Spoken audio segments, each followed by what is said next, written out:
Welcome to another episode of the World Soccer Podcast. On today's episode, as usual, I'm your host of today, Zaza. On today's episode, I'll be discussing about Man United as a whole. The practically the biggest club in England, but right now is moving like the smallest club in the world. And joining me is one of my very close friends and also a very big United fan. Olamide Emmanuel. So, how are you today? Oh, former United fan. What do you mean forward, bro? You stay United fan. You took a break. All right, so I'm Lamidi. So we are going to be discussing Manchester United basically. So let's start with the backstory of the season before that. The season where we took third and won the Carabao Cup. Like, how was that season for you? The 2022-23 season. Yeah. How was that season for you? All right, so on the 22-23 season, actually, I was not expecting as much as they went. I think they kicked above their heights.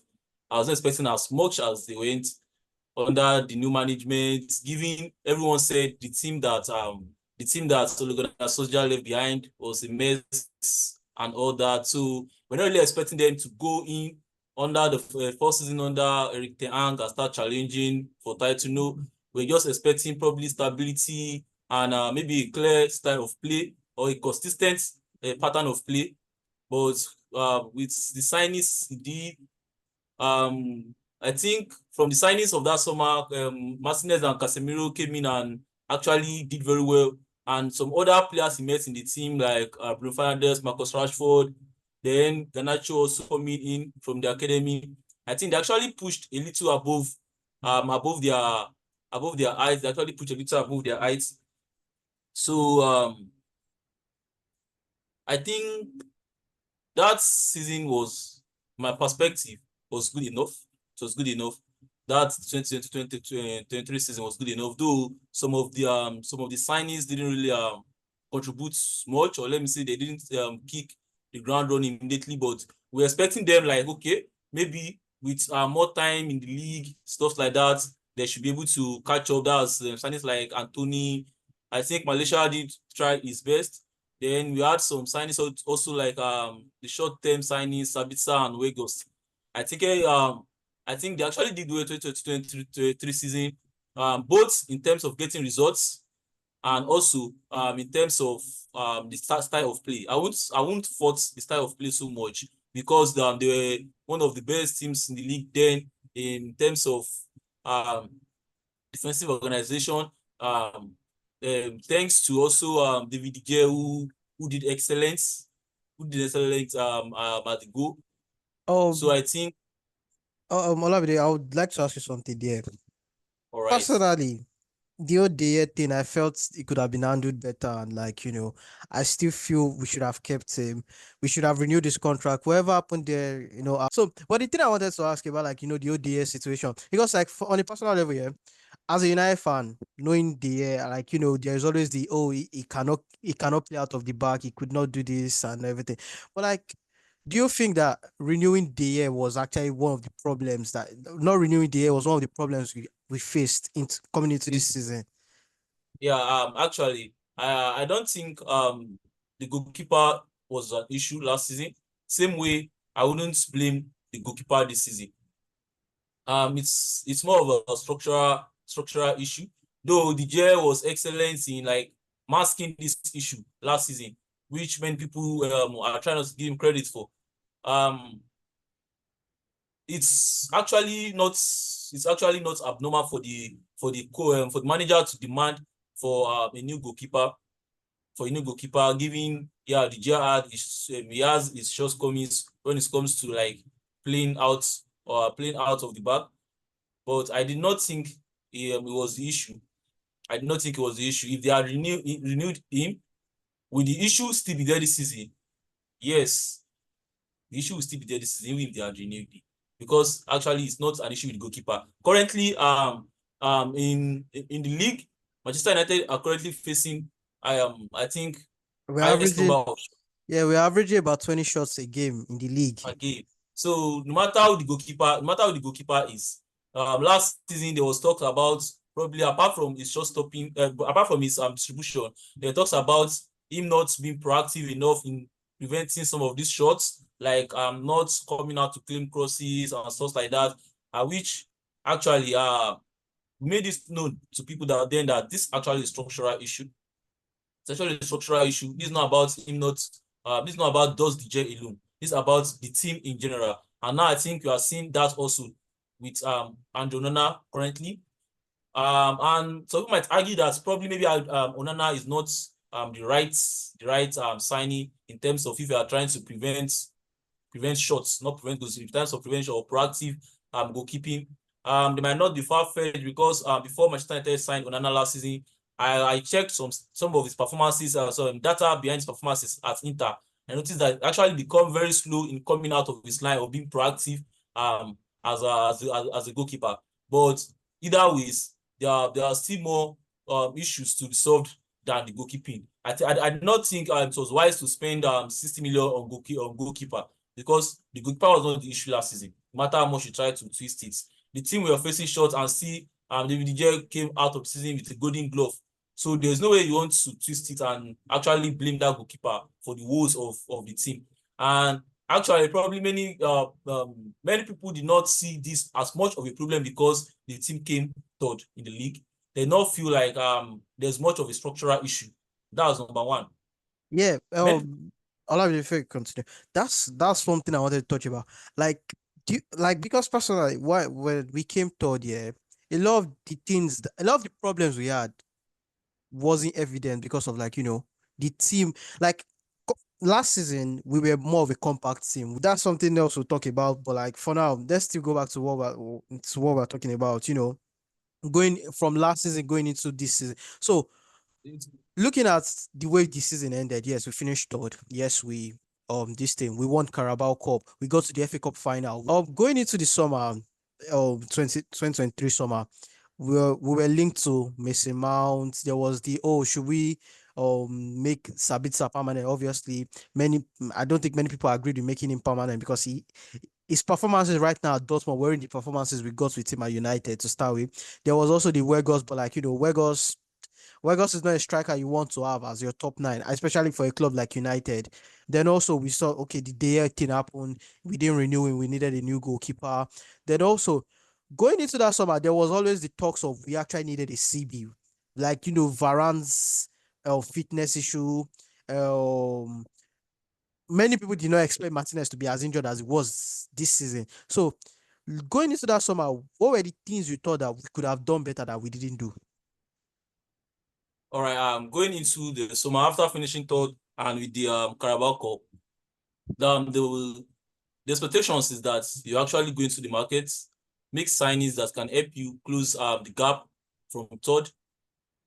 Like probably maybe how many points are you lacking from the team that finished first last season? You want to try and finish with more points in the coming season. And to do that, yes, you have to look into the market and see what you can do better.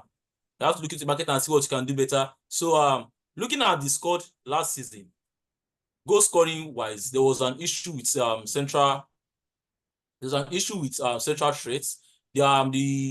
The central threats we were getting was from probably only Bruno. There was an issue with central threats, and that was why there was a clamor for okay, if you have a good striker, you'll be able to like keep possession of the ball more centrally, which will lead to more chances creation in that zone. So yeah, I don't think they actually failed in getting a striker. I think they got a good striker. I wouldn't say Odlund is to be faulted. Though coming into the season, they've not been playing to his strengths, but I think they got a good striker. Then on the midfield, Um, Before you continue on that striker issue, me yeah.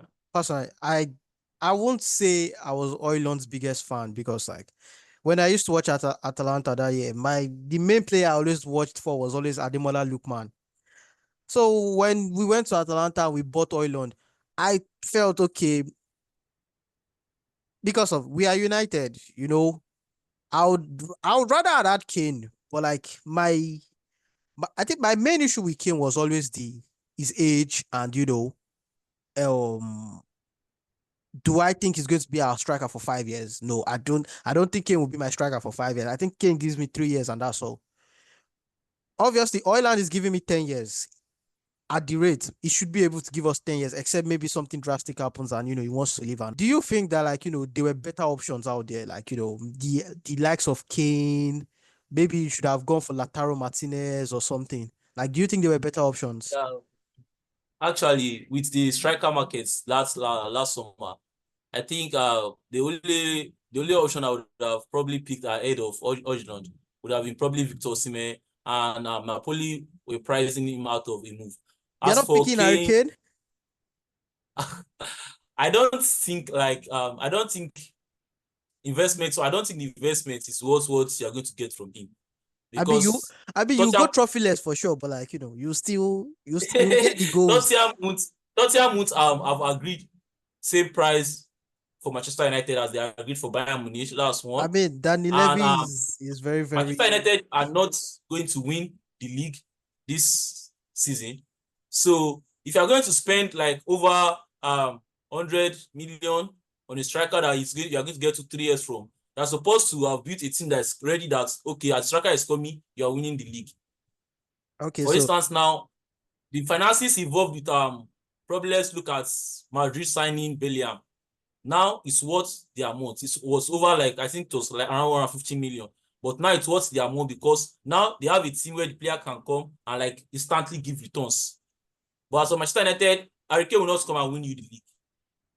And it's going to be here for like let's say 2 to 3 years max. okay, wait. So Let's what's what let's the let, investment is? let's go back a few years. Like, let's go back 2, 3 years before that. This summer we signed Ronaldo. If we signed Kane that summer, was that a perfect Kane summer to sign Kane? was yeah, it would have been, but was Kane ever available in the markets then? That was not the same summer that he got priced out of a move to City. Yeah, exactly. If City But couldn't that's get him, what then what that was the that. option that But the would thing have is, we could have actually, like, it is United. We could have broken the bank for him. been? Would that have been the perfect summer to get him? That someone will go to Nando. Actually, even though the striker wasn't the need then, the need was the defensive midfielder. But if after getting a defensive midfielder, then you went ahead to sign Kane, so have been the perfect summer. Because I feel with defensive midfielder, then that team would have actually pushed City to the above, limit. Yeah. I mean, honestly. that summer was Declan Rice, to be fair. That was who we And needed. if they Declan had Rice. gone for either Declan Rice or probably Kamavinga, Oh yeah, I that's true. We think could have signed Kamavinga that summer also. But exactly. it So is I what it think they would have is. exactly. So on the striker, I think I'm actually okay with Ojlund. He's going to continue to improve and probably lucky let's say if he's lucky and he gets another manager that's actually very good. Because I don't understand how he's being used as Manchester United currently. I don't understand. He's not being played to his strengths, and that's I very, mean, very I bad. mean, the thing is, Erik Tenang is using, like, he was trying to use him as a target man. This, we go long to him, he tries to hold up play Yeah, and all. But Oiland is typically a striker that wants to face the goal. He doesn't want to back it. exactly, He wants to exactly. He face the wants to run goal. the channels. Yeah. Like, Exactly, you could see most of the goals he got, yeah. It was either, like, okay, let's say his first 5, 6 goals were from basically nothing. Especially the ones in the exactly. Champions League. They're Like there basically are some of the from goals that nothing. did not even have assists. Like no one Yeah. assisted. He just had to create this. So I feel when the team gets better, it's going to be a good return for investment. And as for Messi Mount, when the links to him got started, then I was like, why this profile? Because actually you need a deep eight. You need a deep eight, someone that's actually very energetic, athletic, and someone that can actually help Bruno Fernandes in creating. Now, looking at this season, shot creating actions, Bruno Fernandes is second in Premier League. There's no other Manchester United player in top 20. This is not a team that any striker can thrive. It it doesn't make any sense to me. It will never make sense to me. Maybe it would make sense to next season, or, like, the seasons after. But, like, right now, it makes no sense to anybody. 60 million on Messi Mount. How much did we sign him for someone that was going to be a free agent the next summer? It's absolute. It's I have no words for that transfer. It's see it when it comes to Tenant's transfers, that's probably like my top two. It's I get Anthony 100 million was very bad, but like Messi Mount for 60 year, especially knowing that I was going to be free the next year, is absolutely worse than that. I would say it's as equally bad, honestly, because even if you say you want to play double eights, I don't feel Mount's best position will ever be Mount as an is not eight. even an 8. Mount is a 10. Everybody knows that. Mount is a 10. And It will never be as an eight. Mount is not even a creative 10. Mount creates his chances And off dead balls. Everybody knows that. Mount is just an energetic 10. I'm sorry to say, but like Mount is not the 10 I want in my team. exactly. And if you are saying okay, probably you want him from for let's say the high press, actually, that's worked a little bit when he plays because high regains were high, but now he has obvious fitness issues from last season. Everyone knew this guy has fitness issues from last season. It was evident, it was obvious. No matter what to lie to ourselves, he was missing games from non-contact injuries. When a footballer starts going out like that, you have to just be realistic that actually this is a bad signs. That's reality when the footballer starts going out like that, you have to better that this is a bad signs. So he was having those concerns and you still tried to sign him. Now, I don't see how he actually fits into the team because even if you say okay, he's going to be a number 10, okay, let me say if you're even planning to like I've always said there's the only other way you can fit Mount into the team because if you apply like this there's a lot of problems in United. If you're planning to play possession football, then Mount is not your midfielder. If you're planning to play high press football, then you cannot fit Mount and Bruno Fernandes exactly. because the hole they will leave behind is It will be massive. we've seen it already. We do it's It we've will be seen massive. Manchester the United whole ranks one of the worst teams when it comes to regaining the ball in the midfield this yeah, season. like we've seen the hole they'll leave. Dead. The only other thing I can say is putting Mount on the wing, but like then why would you play him as an half winger when you actually have pure wingers? So Exactly. generally, Mount is just going to be that one player that came to your team. He never actually had a role to play. Just I, under Donny van de Beek, I think on the goalkeeper, if they're actually going to change the gear, I wouldn't have actually gone for Onana. I was actually gone for Onana. I think the scouts were actually doing well, like with the links to Philip Jorgensen and the likes. I think these there are actually was goalkeepers, there but was also Kobel on the list. yeah, We saw but him the in thing is, the the manager actually has which says in the transfers, and he actually wants to come bring in someone that he has actually worked with, which I think has been the issue so far with this managerial reign. something on Onana. I cannot blame him for current problems, but at the same time, he has faults.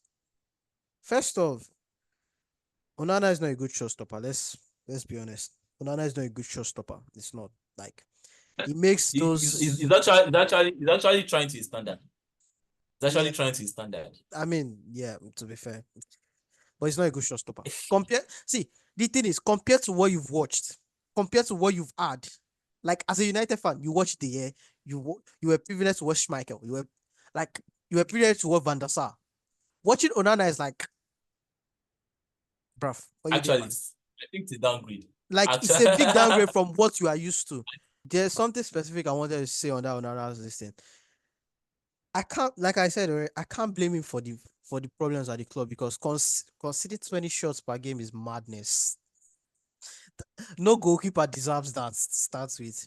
And he has done well to like, with the old XG to the XG to goals considered like, he has faced ridiculous amount of yeah, shots actually. So yeah, I like compared to like that's what I'm saying. He has done well on his part, but like those little mistakes he makes is one of the reasons why I cannot just I can't have him I can't have him as my first choice goalkeeper.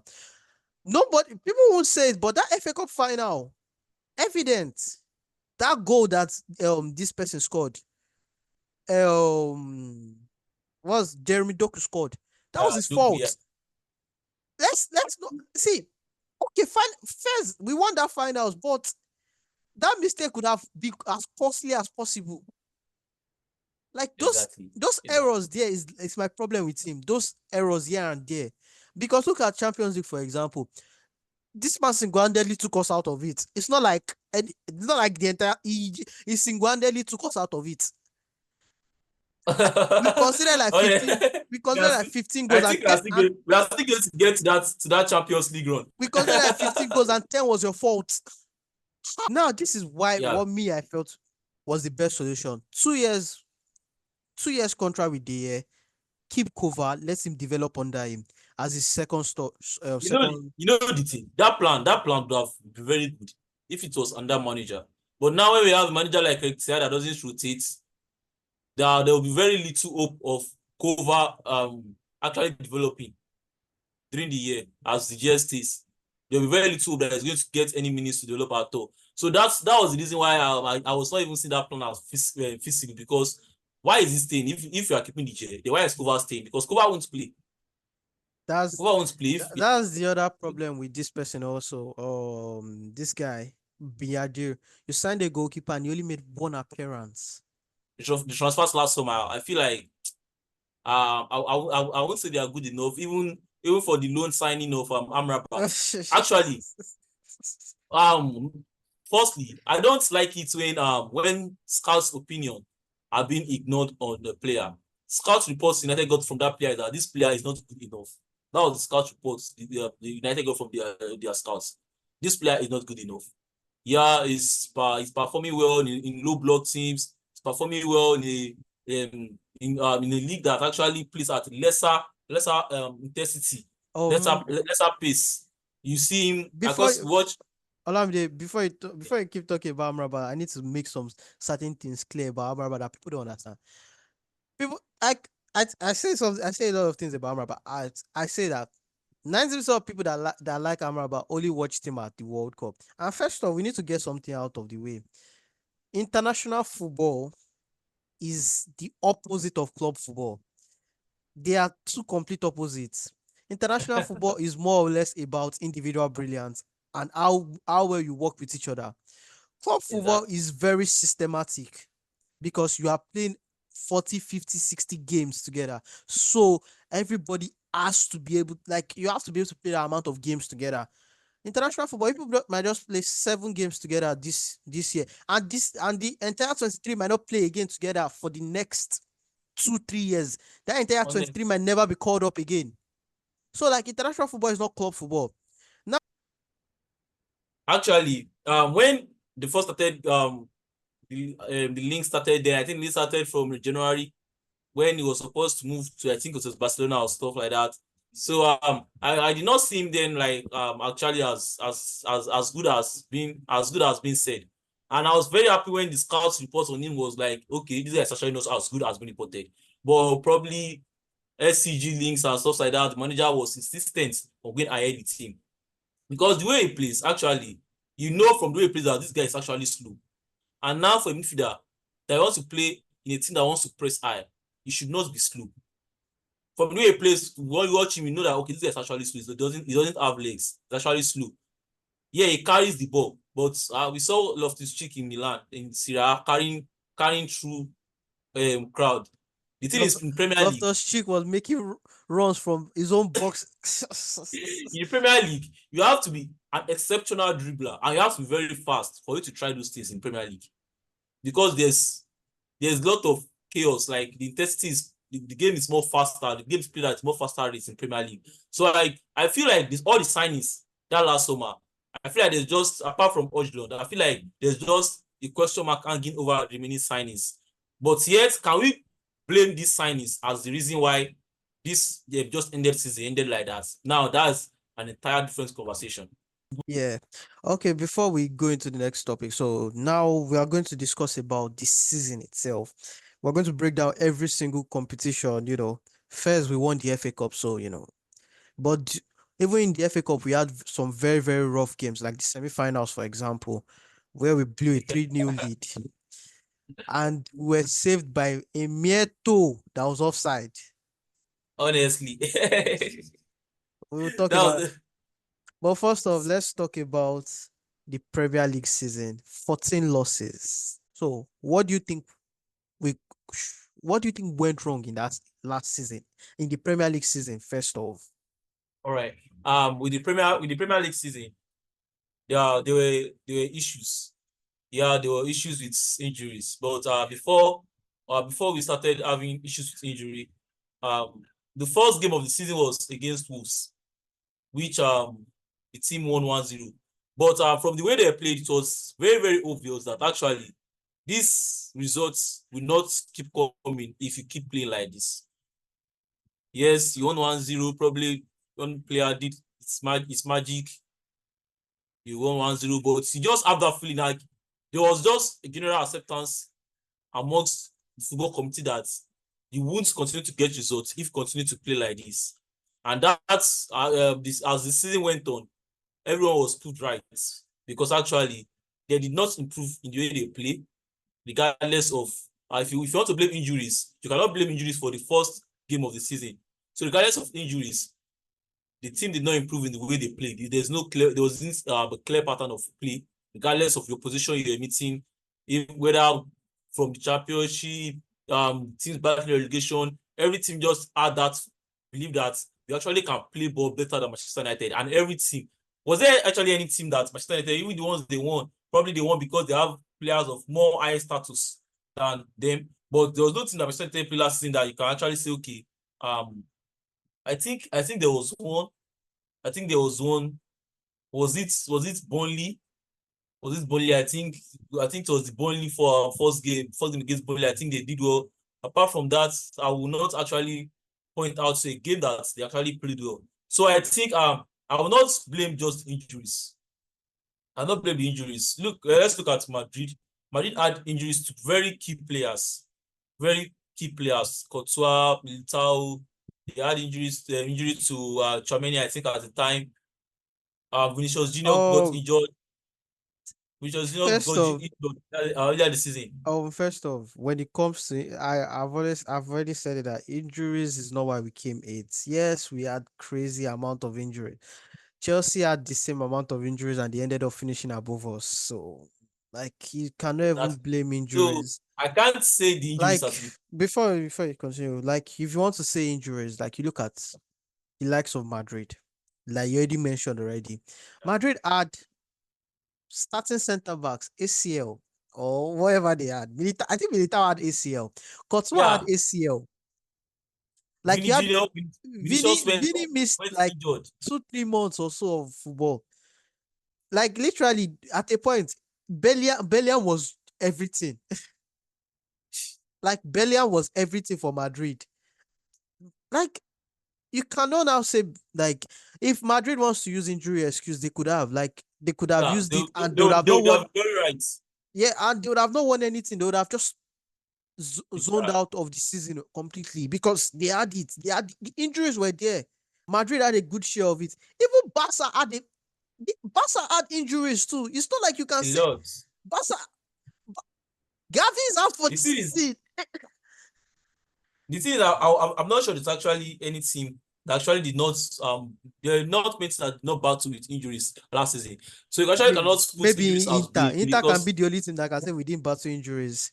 yeah. So I don't feel like you can put injuries at fault for how the league went. Then if you can't blame injuries, then what were the issues?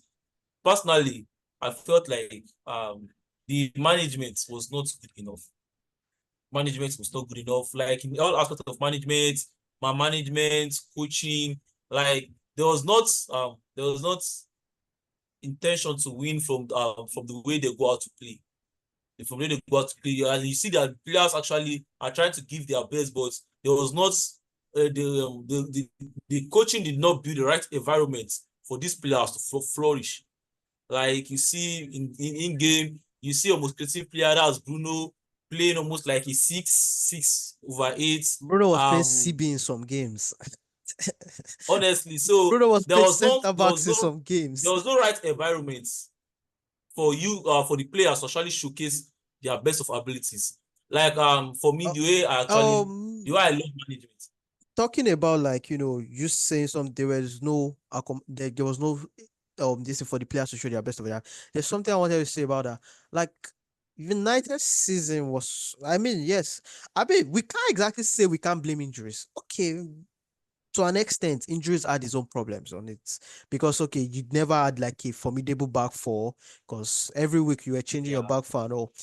But there's something that is very wrong in United. That's like there's something very wrong, Seth. Like right now in football, football of today doesn't allow you the luxury of using just 13 players anymore. You need to build a squad. honestly, You can like honestly, football maybe 6, 7, 8, 9 years ago can allow you the luxury of just using 10 players, sorry, I said 10, 13 players where you have like your standard 11 and probably 2, 3, 4 players that are your subs for each position and everything. and But exactly. football of today, you are playing 40, 50, 60 games a season. And those 60 games are not even just like before you could be playing a Coventry and they will just come and because they know in their head that they are losing, they'll just come and just Yeah, they'll play with the basis of okay, we're going to lose. Now teams are going into games with the mindset that we can beat you. Don't think about it. We can beat you. the intensity is growing. Like The every single intensity is game, you are growing. playing with this almost the same intensity. So you can't like this like people will be like, oh, City has one of the thinnest squad in the like they had one of the thinnest squad last season. One thing I tell people is City's squad is built in a way that like they have their core and the rest of the team can also be in that same core. Like you can remove Road like I mean if you remove Rodri, you will kill City to be fair. But like you can remove Rodri and put Nunes there. He might not give you a Rodri 10, but he will give you his 7. And that 7 will still take City to that win they need in that game. Exactly. But like in United, if you remove Bruno, we're not even creating that game. That's it. We're At not going all. to score for two I for said that. We're not Bruno is scoring the that game. United Bruno is the United player in top 20 for just creating actions. That's how bad the team is at creating opportunities. So like I feel the coaching, the management actually has a lot to do on how the league went on. And I think the the directors also and the owners, the new owners came in around I think January or January. They came I in feel like December. yeah, if they had made swift actions, then as soon as they came in, they had made swift actions, probably change manager, stuff like that. I think the team might have gone on to perform better that half of the season. I don't think you should just throw away opportunity to actually change the course of the season. I don't feel like it was the right thing to do. Some people were like, okay, you just took the job, you just took the club. If you are going to buy an asset that big, and you knew that you are buying this asset with the intention of taking over the football structure of the assets, you are supposed to have started making plans even before you take over. Not tell me that it's just when you take over, that's when you start making plans. No, you're supposed to start making plans that okay, let's start researching this club even before we take over. Long before we take over, okay, let's start researching this club. What can we do to change? What can we do to make things like get things running instantly? But when they enter, it was like they were not prepared for what they are coming into. But as soon as they entered, that's when they now started, okay, let's start preparing for what we just bought. So I feel like it was also bad from the owners. I think they are also to be blamed for how the season went. Then Um, something about that because me, I think one of the problems we had last season was there was like now we've seen it time and time again when like there is pressure on the manager, they tend to bring results. Do you feel there was no pressure on Tenag? Like, do you actually feel there was no pressure on him? Manchester United will always be how I think no, I think I'm wrong there. Manchester United used to always be a team that puts pressure on results. But I think that have changed of recent years. Yeah, I'm not sure there was pressure on him because actually I can't tell that I know of before when Manchester United manager should finish last in their Champions League group and we were in that kind of We form would now, middle of the season. now that you Now, talked about the necessarily, Champions League group, let's talk about that nonsense performance. necessarily, it's not Nonsense a must performance. that it's not a must that you have to sack the manager for that. It's not a must. You might Oh have your no, reasons to keep a him, Madrid but at manager cannot least finish there should last in his be group and is surviving the next day.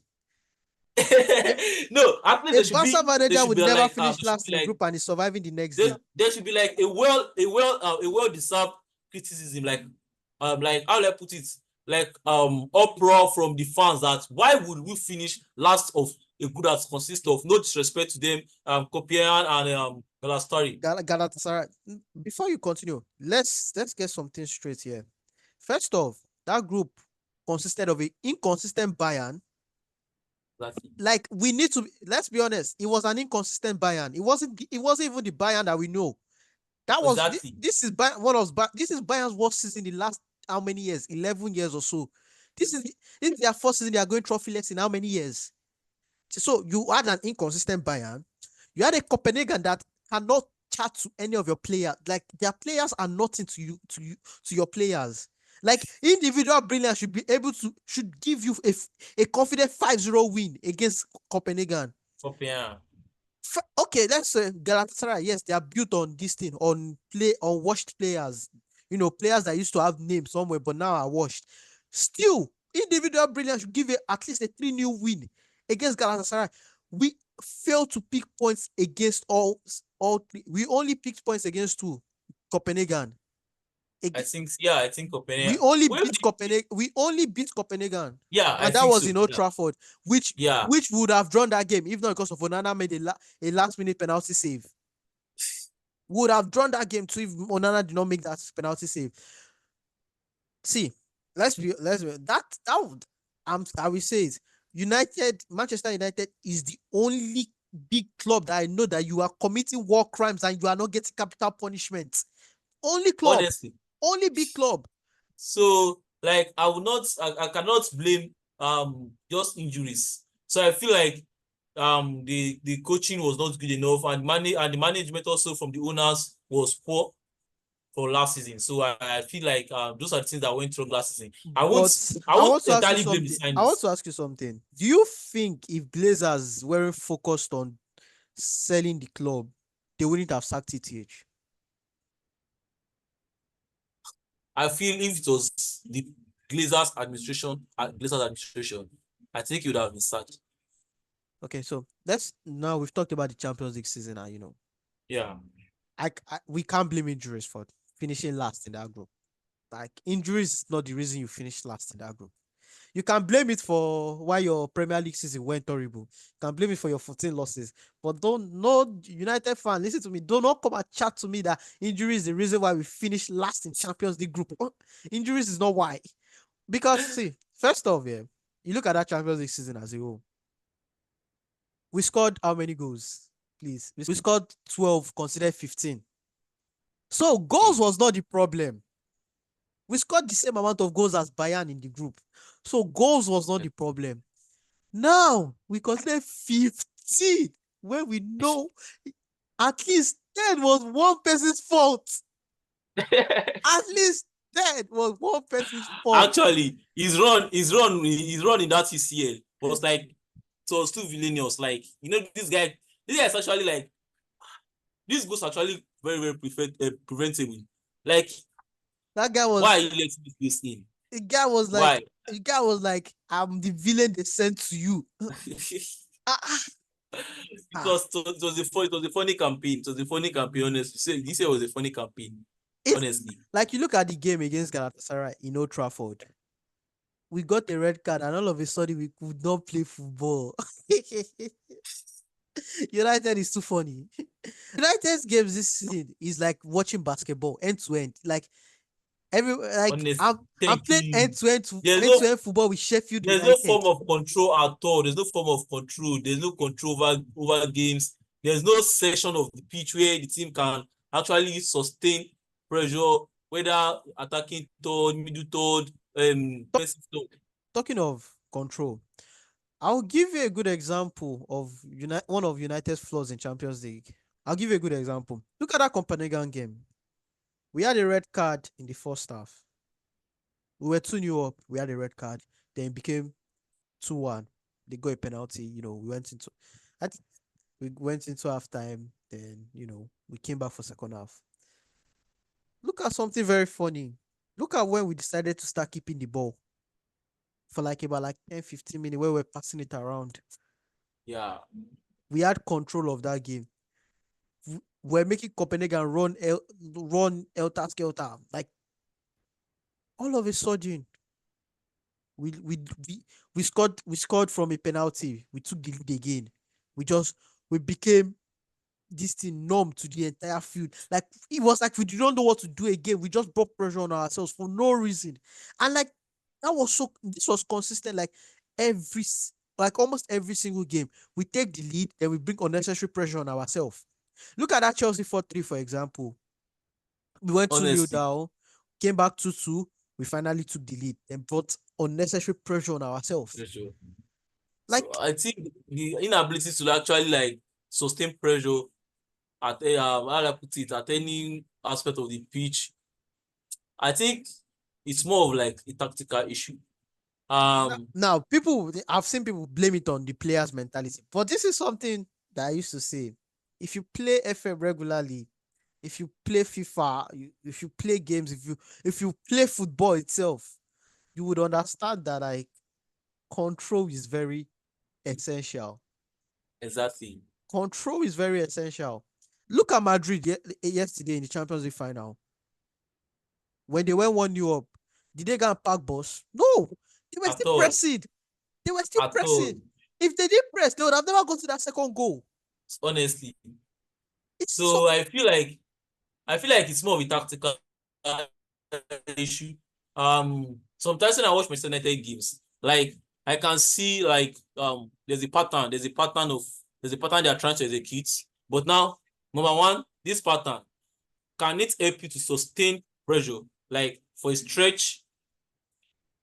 I don't think it is. Like how I put it, I think it's vertical progression pattern. I think the way Manchester United played, I don't feel it's possible to use it and sustain pressure for a while. first off, I've said this 10 times without number.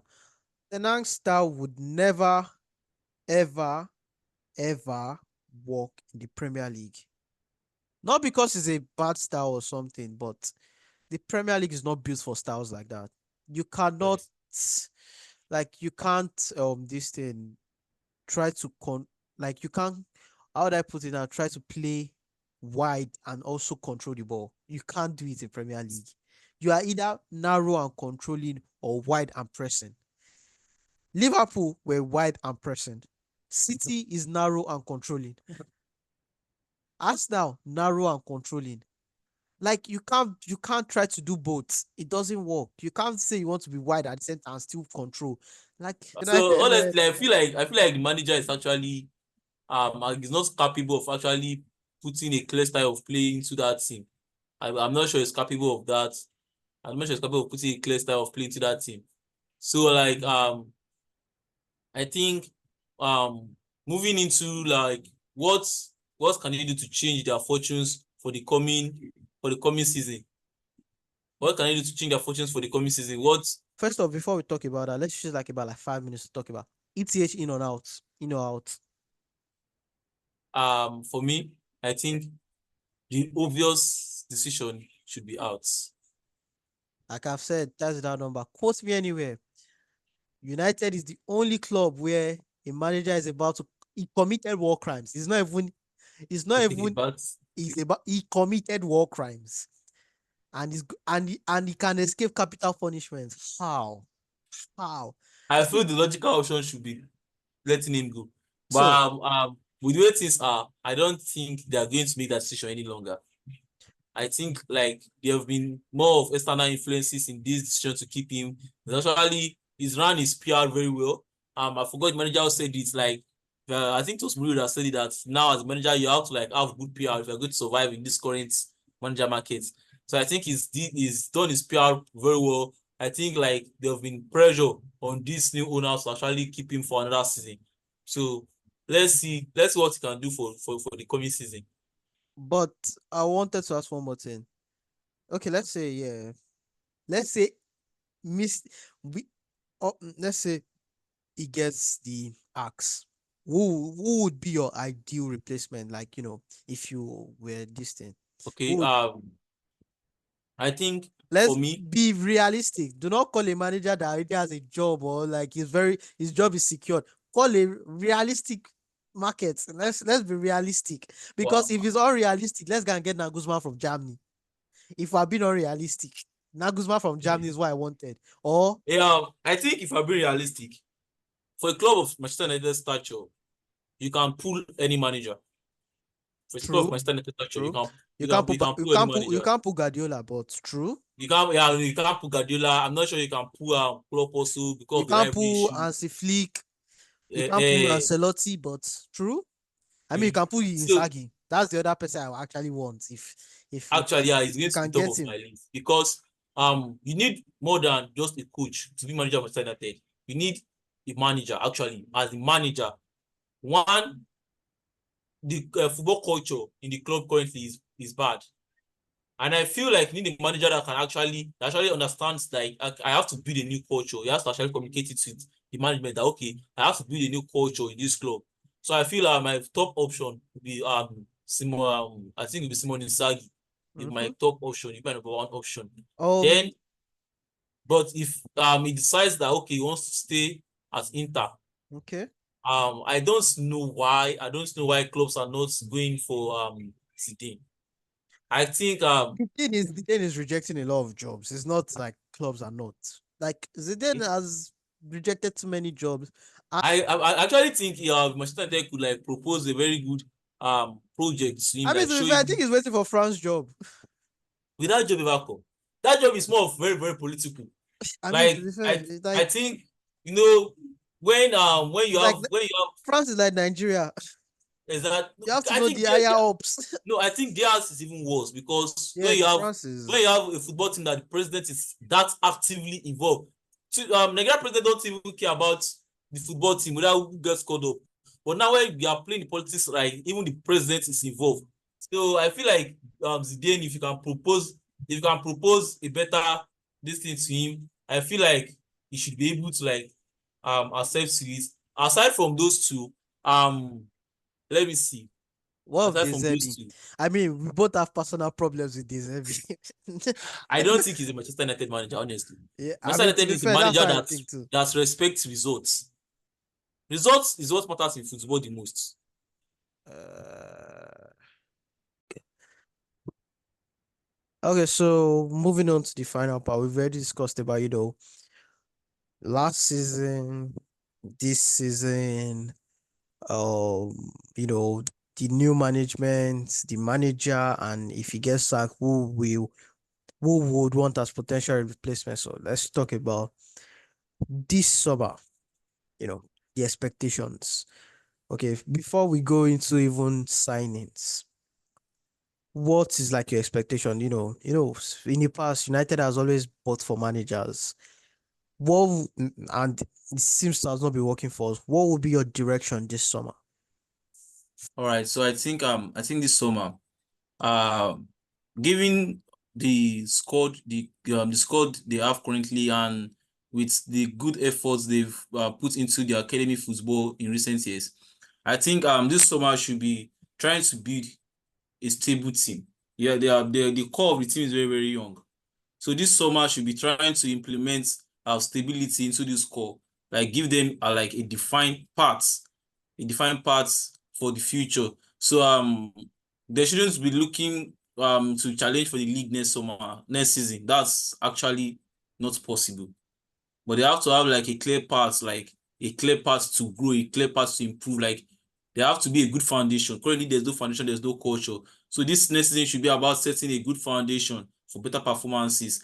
Like let's say a foundation that is enough for them to like finish better than where they finished this season. Like it should be a consistent patterns of play You cannot have a single pattern, consistent patterns of play that can bring results.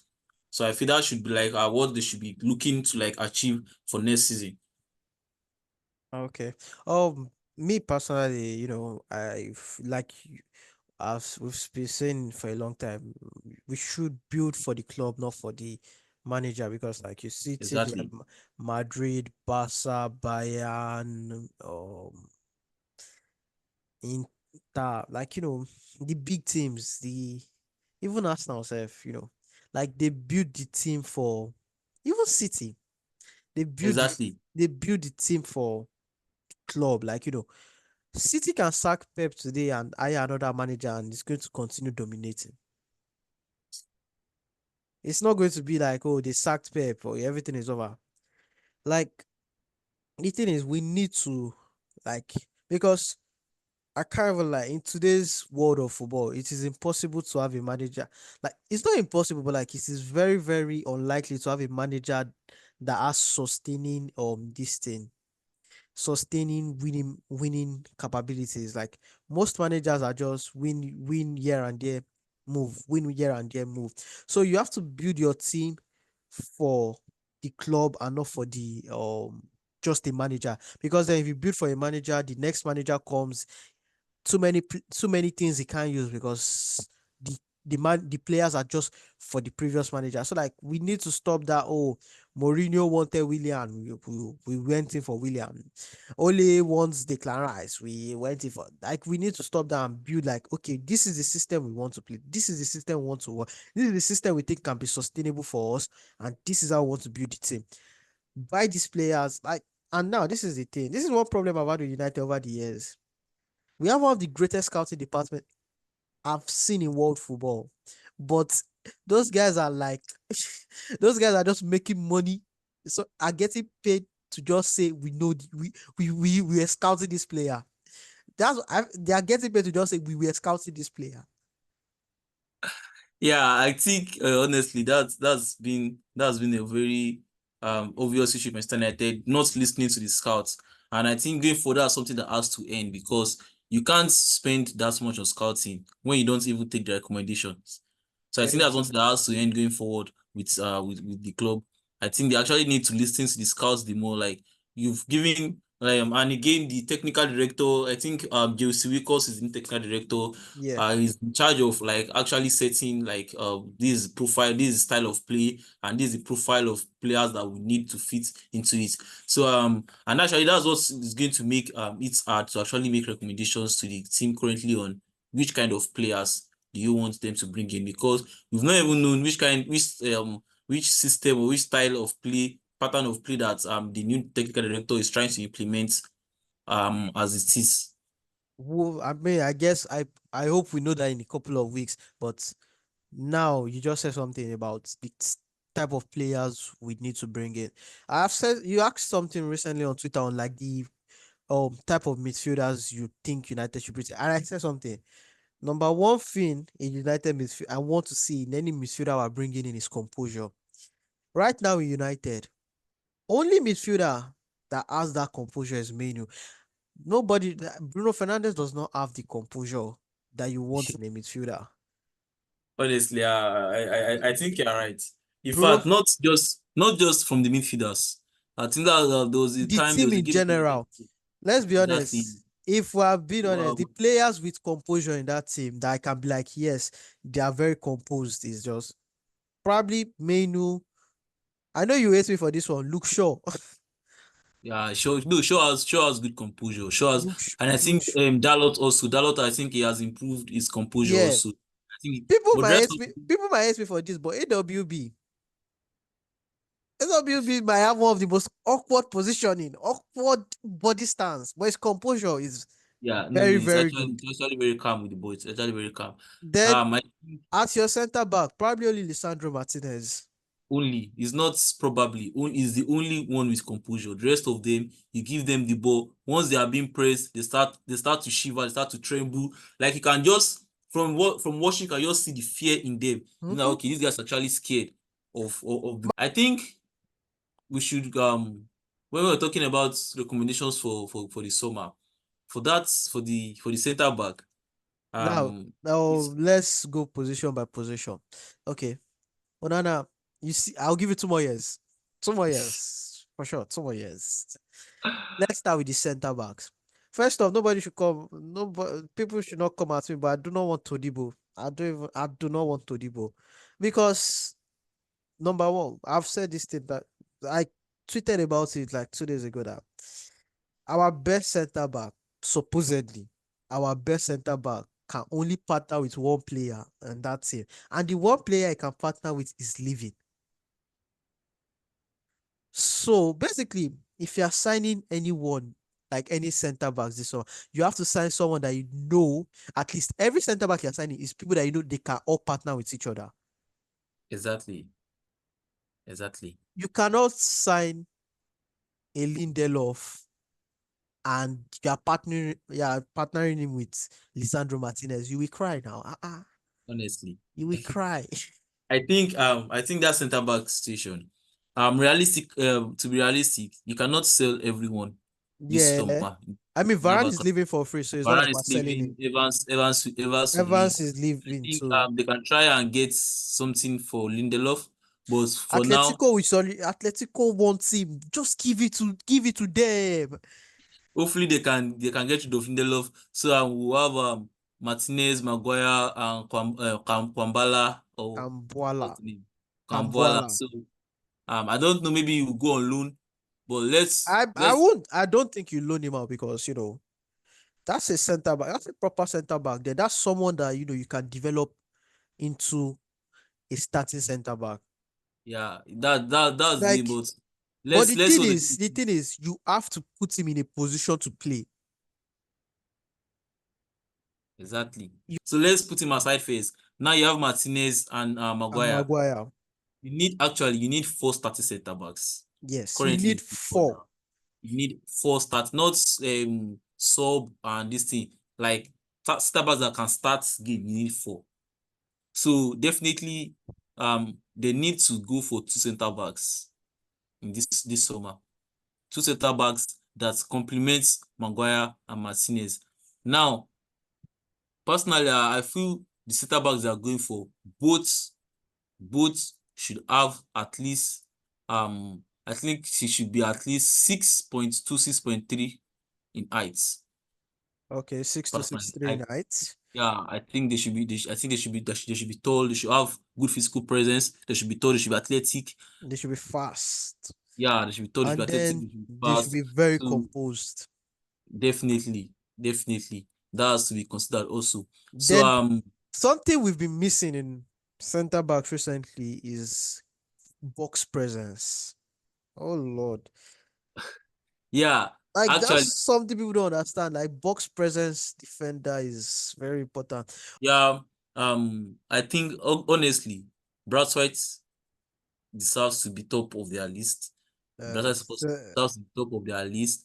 Then I think center backs like Euro, if it's possible. Lenny Euro. Then I'm not a big fan of East, but like I think if they go for someone like this guy at Sporting, Diomande. Diamonde. Yeah, I'm not really a big fan of him, but like they go for him also, I will understand why. I think that's also a good option. Then who else are we missing? Just center backs in that profile will make sense. We don't know what they will do. Would you this thing if Delete was available? Delete and I'm tired of Ajax and and this guy and his Dutchman, man. I don't really trust the guy anymore. I don't really What trust the about guy. Schlotterbeck? Oh, I think he still needs to. It's still like he's still He's timid. still developing. Yeah, he's still timid. How will I put it? What about Still in there's the this guy in Leipzig? Oh shit. What's that his name? okay. Look. What was Looks that? on Thing? Yeah, look back you or something like that. Yeah, I yeah. think I like the guy also. I like him also. I Because like whenever I watch Leipzig, it's one of the reasons why I watch Leipzig a lot. think I like him also. Then also Bremer, in case Juve is always having problems every year. I don't think I'm fully so the guy I like is a backline leader, highline defender. But I don't think I'm fully sold on him. I don't know why. I don't think I'm fully sold on him. Okay. I just feel like I just feel like he's as aggressive in defending like Martinez also. So they won't really complement each other. Okay. I feel So like it's let's just say Braithwaite, probably both of it's top of both people's option. Braithwaite, then uh, Wells. bright white. Euro will be a good option. Euro will be a good option with him. Then if they can't get Euro, Diomande, who else? I mean, like I'm I trying to say, think like let's get four options: Braithwaite, Euro, Diamonde, and who else would you take? I'm trying to be realistic. They don't have all the money to spend. Mm-hmm. That's They don't have true. all the yeah, they don't have all the money to spend. I'm trying I to be mean, realistic. the other person I would have mentioned just got an ACL though. Scavini, Now the guy that's is out very, for very, very Euros, sad. and like it was a very It's sad definitely thing not to going to watch. get any move. It's definitely he will have to remain at um Atalanta this summer. And He's I not hope going to he, get he comes back fully fit and in a better hopefully. like that's something Let's I see. hope for. Hopefully it doesn't affect him psychologically also. Hopefully he still has that mentality to get into challenges the way he has been doing. Yeah. But let's see. I I mean, so think I but with you, what do you think? Should it be one left footer, one right footer, or the foot doesn't matter? I'm not sure you can have two left footers. You can I don't have two right. have You can since have two right footers. You can sign two right footers, but I'm not sure you can sign two left footers since because my you have inception Martinez. of watching football, I've never seen a partnership of two left footers that has worked. I don't even Because think coaches think of trying it. uh, because you have two Martinez already, so it's not advisable to sign two left footers, but you can sign one. And even if you Okay. sign two right footers, Maguire is capable of playing as the left centre back, so you can Yeah. sign two right footers. Yeah, but you can't. I'm not sure it's ideal to sign two left footers. Okay, let's move on to the next position. Right back. What's your opinion? I don't think you need to do anything there this summer. I don't think you need to do anything also. Okay, I all don't think you right. need to do anything. Left back. Because left back also, I don't think you You need to do anything to be realistic, or else you are selling both Malaysia and Shaw. why I mean, to be fair, we had our fears of injuries this, but I don't but personally I'm on that opinion. You don't need to do anything this summer. I There are don't think you need more to do because I urgent feel like I opinions. number six, or Uh let's say midfielders. I mean, The first top off, most likely Casemiro leaves. guy is going to. And we've already talked about this. I already said it. If I sign a midfield, I need three things on you: composure, this thing, your switching of play has to be like top notch, and your off the ball positioning. Those three things, Me, like positional awareness, play switch, and composure. Because like midfielders these days, I don't understand. Like most of them, they don't have like they somehow just have either two and they don't have the last one. Like they only Rodri is probably like the only six that I know that has it all. actually, the team is playing for actually is masking some of his flaws I also. mean, But that's yeah, another thing. yeah, well, yeah, it's been good. For me, I think if they are signing a midfielder. I think the most important traits currently for them off the ball. Let's first start with off the ball. Should be how good this midfielder is at winning possession. How good is he at winning the ball? It has to be I mean, like but like if an being elite an ball. elite ball winner, that's why I said positional awareness matters. Because you can be an elite ball winner with very poor positioning. Fred, Um, I won't call he's a good presser. Fred is a good presser, but I won't call him an elite ball winner. Currently, Manchester United scored currently. We don't actually have a good ball winner at all, like in any uh, position.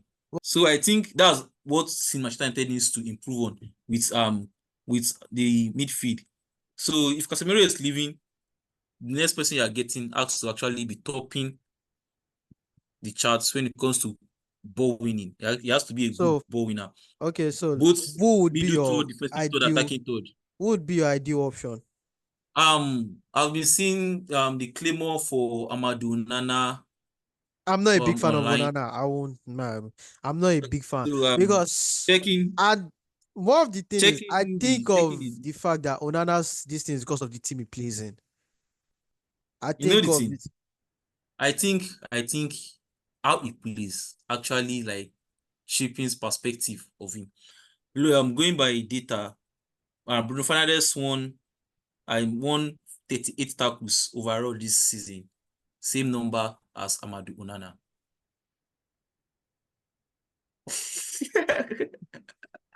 Same number as Amadou Onana. I don't really feel like he's an elite ball winner. I think he has the body, I think he has the physicality, but I don't think he's an elite ball winner. I don't think he's an elite ball winner. I think if they are going to go for a midfielder, I don't think he should be up of the list. He's a good player, but I don't think he should be topping the list. So I saw if some link I saw some links to Joao Gomez of okay, recent. Yeah, I think that would be more of a better fit. the problem with Joao Gomez is very clumsy on the ball. Very very Yeah, clumsy. yeah. We are still going to come to the on-ball qualities. We are still going to come to the on-ball qualities. But off the ball, is if you are looking for an elite ball winner, I think he's in contention. I think he's in contention. Then um I don't know why people stop talking about him. Joao Palinha, that's Fulham. Wow. Uh, I don't know why people I keep mean talking that's about. true. His move to Bayern never materialized. Also, Yeah, and he still kept his form as actually the best ball winner in the league this season. He still kept okay. kept his form as one of the best ball winners in the league. Then Sporting CP how do they pronounce the name? Is it Ujmoland or Oh, I don't know. Ojmoland. Yeah, I think Ojmoland. The name yeah, is complicated. I think that would be a good option also. So looking at all So this you said, what would be like your ideal like player for the sixth position? Me, I think we should sign two I don't think they can players. sign. Eh?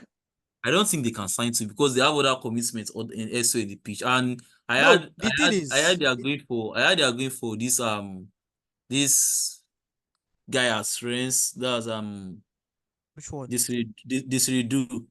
They are Oh, going for him as a 10. You still have mounts that you can't sell. You have mounts that you can't sell.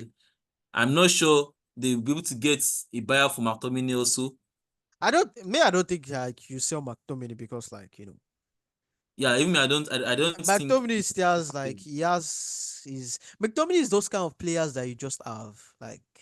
yeah, I don't think he has to leave also. Then I know definitely Toby Collier will be with the first team next season. Oh, that's true. To be calling, I Yeah, can see why you would just sign 1-6 then. If yeah, if yeah. So if I the feel it's point going is to to be it's 110 as a backup to Bruno. Then um the versatile forward, 9 versatile forward. I think that should be what they should prioritize next after the six. Um so I don't wait, know. before we go to that, who would be your ideal six? Like who would be your ideal sign? Because you need someone that comes in and starts immediately. Who would be your ideal six? Putting in mind the person that is partnering, which will be could be Menu. I think if we are not going for that Sporting CP's guy, that's Mujmoland or what was his name? Yusuf Fofana. I think I like Yusuf Fofana also. The Fofana, okay. Yeah, I think I like Um, Yusuf Fofana me, also. I'm however like I do not like I think the sixth position is that one position that I'm like whoever you sign, I'm calm with. As far as he can do is because the player I wanted is at Arsenal. Declan Rice, right? Yeah, that's the player I wanted, but it's at Arsenal. I The would only have if you had gotten someone like Chouameni also, yeah, or that Kamavinga. would have been I mean, they, uh, they, they didn't want to come to us. I can't blame them that for would it. have that would have been a good Me choice. too. That would have I won't been come to this club. then actually, if they actually have they actually have the this thing. I think Joao Palhinha from Fulham would be Yeah, it would be perfect a option. good distance. I So think do he's you, the perfect option to I me. mean, all I mean, there's a cheaper option. You can just keep Amrabat.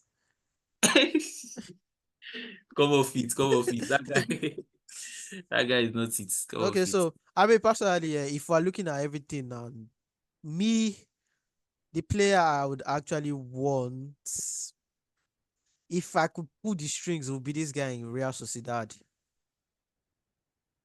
Zubimendi. Yeah, if I could pull the strings. Yeah, the issue is that one is not going to leave. Yeah, Yeah, that's the issue with him. yeah. Okay, so let's move on to the next position. Yeah, I feel like the next question that needs stressing um should be I don't know why we are signing a right winger. I don't know why. I mean, I don't feel like there's a I need. mean, I think it's about the whole Sancho situation, and Yeah, if you are letting Sancho go, you're not getting a buyer for don't let us deceive ourselves. You're not getting a buyer for Anthony. No one is buying Anthony from you. No one, yeah, who's going to buy Anthony from you? No one is buying Anthony from you. you You have can Anthony and Ahmad. So why are you still signing another right wing? You just have to make those two work. And you I still mean, have you have Lacy coming fastly behind them. You have Mantato coming fastly behind them. You have to let those two work. I don't So think I it's. feel they I don't. I I feel they mean, should focus more on the striker or the versatile forward, versatile nine. would if in your opinion, who would you go for as a versatile nine? Very, very hard question to be Oh honest. no, I have someone in mind already. People might come for my head for this guy, Who is that? Matheus Cunha. I saw they've been linked to him also. Oh Um, Lord, that's a I that's the kind of nine that when you as an attacker you are facing him, you are just like, guy, please now, please I now. think I think he's going to be a good option also. I followed him up Because at I least. think Cunha is the kind of player that can come in and wants to start, and he will give Oyland that run for his money immediately. I saw a report that they liked Danny Omo, but I think that one would be like an alternative to in case they cannot get the Sredu. I think I Oh, was seeing a report I that they like mean, Danny Omo. with Daniel Mo, the thing I love about Daniel Mo is that you can play him as an 8, a 10, a winger, like a strap. Yeah, they need that profile actually. That was step forward. That's what they That was meant to be Mount, but yeah, but great. So I think I think with these signings, I think they should be able to like create a steady environment next season. If the injured players can stay fit, then with these signings, I think they should be able to create like a steady environment for next season. okay. So with that, with everything we've said. So let's round it up with what's your expectation for next season? You already said you don't expect us challenging, so Yeah, but I we are think in I think 4 competitions also. Don't forget that. What's yeah, your expectation? I think they should at least go for like top five in the league.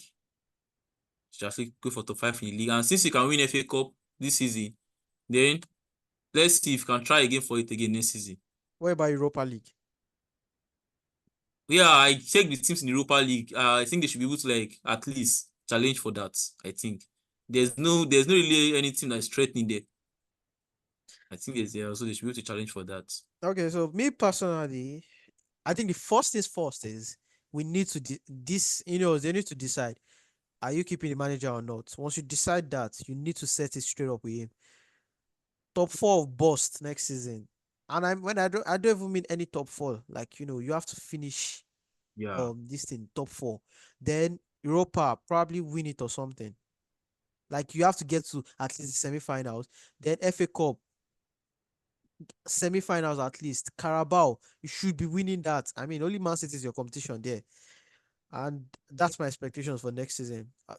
Thank you for coming on today's show, Olamide. I really appreciate you. thank you for bringing. Um, it was a nice discussion. Um, follow us on Twitter at off the wall sock one, and you can follow him on Twitter to Knight Ola, and you can also this thing continue to listen to us.